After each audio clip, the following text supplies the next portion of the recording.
Another Sorbian house is reduced to a pile of rubble, victim to one of Germany's dirtiest industries, brown coal, or lignite. The Sorbs are an ethnic minority in eastern Germany. Brown coal mines are surface-based and devour vast tracts of land. Whole villages are destroyed, as well as farming and wildlife.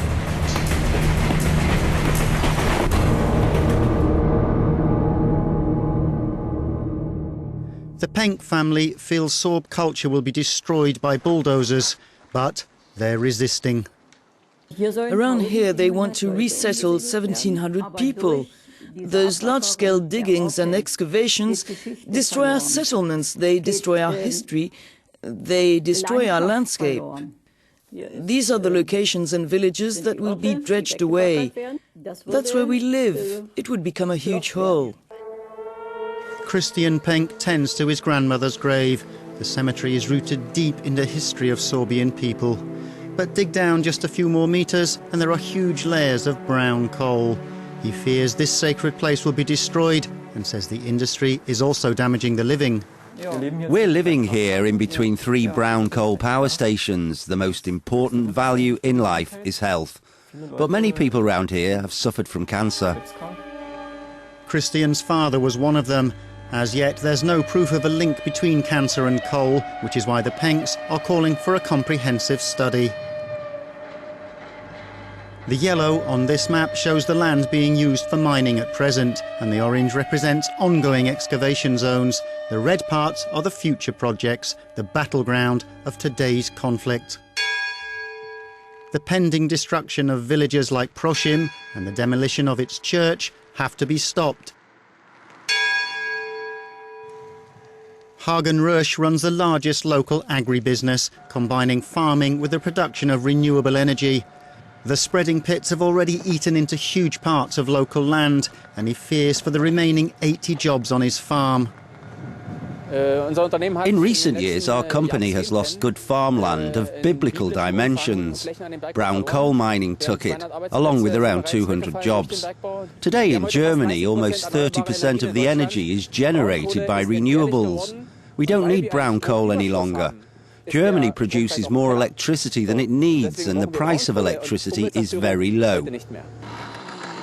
Bilingual road signs in German and Sorbian point to the reconstructed village of Horno. The old village was devoured by coal pits, and locals were resettled here along with a new church. Thomas Burchard remembers his lost childhood. As a teenager, he witnessed the destruction of 8 churches, and in the district, 29 were eaten up by local brown coal pits.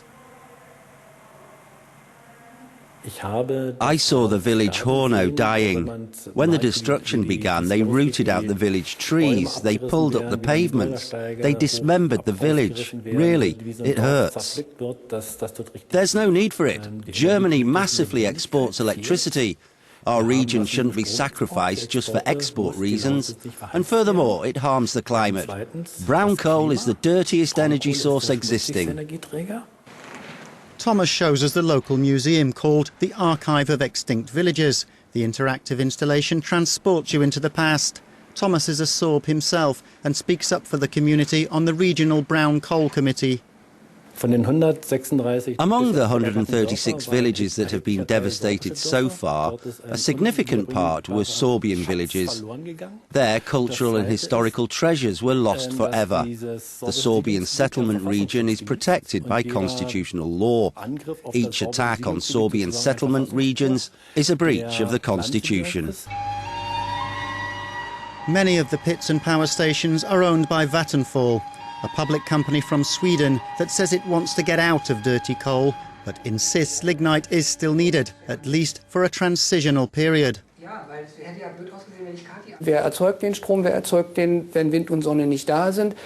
Who's going to produce electricity when there's no wind and there's no sun?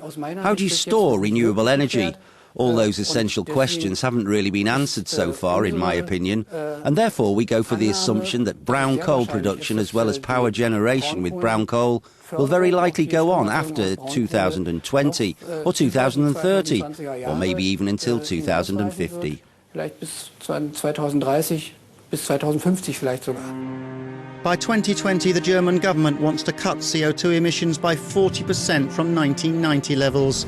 In spring, a special climate tax was proposed, designed to penalise brown coal plants. But before those plans were approved, fossil energy lobbyists managed to get them spiked. Instead, the government agreed to pay producers to keep coal power plants on standby, leaving climate experts horrified. Germany has a problem. The coal lobby is very strong indeed. It could be that the agreement between government and the coal industry implies hidden subsidies, in which case it would breach EU law. Across the border in Poland, this abandoned castle used to be a kindergarten. When private investors tried to make it into a hotel, the plans were blocked. The authorities had reserved the site for a possible brown coal pit. For years, the building was abandoned. The castle is falling into ruin because the state agency in charge refuses to sell it. And the reason? Brown coal plans.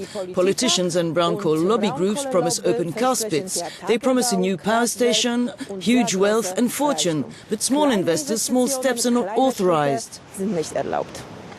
Anna still believes that she can stop the Polish mining company from sending in the bulldozers to pull down villages, and her friends farm with them. It produces cherry liqueur. Anna says a new pit and power plant would cost around €7 billion, but the money's not there, she says, and neither is the support of local people. We had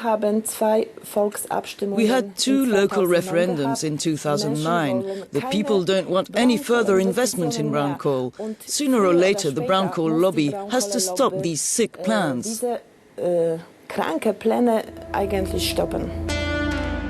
Get out of fossil energy now. Pull out your money out of dirty energy investments. That's the clear message from 350.org, a group of environmental activists. They say they've already convinced global players such as the Rockefellers and major French and German insurance companies to comply. By now, we already reached some real big investors. For instance, the Government Pension Fund of Norway. That's one of the biggest public pension funds, and it's pulling money out of the coal industry. But in the meantime, further villages are at risk of being sacrificed for coal extraction. The Penk family tells us that hope dies last. They still expect national governments and world leaders to put an end to brown coal mining. Regarding the climate conference in Paris, if decision makers start to incline towards the interests of the industry, the prospects will look bleak. If you don't fight, you've lost the battle before it starts. I myself will stand up and fight for my rights. I will fight to stop any further brown coal excavation. Will the world be able to say goodbye to coal and other fossil energy sources and embrace a carbon-free future? That's the question for the politicians in Paris.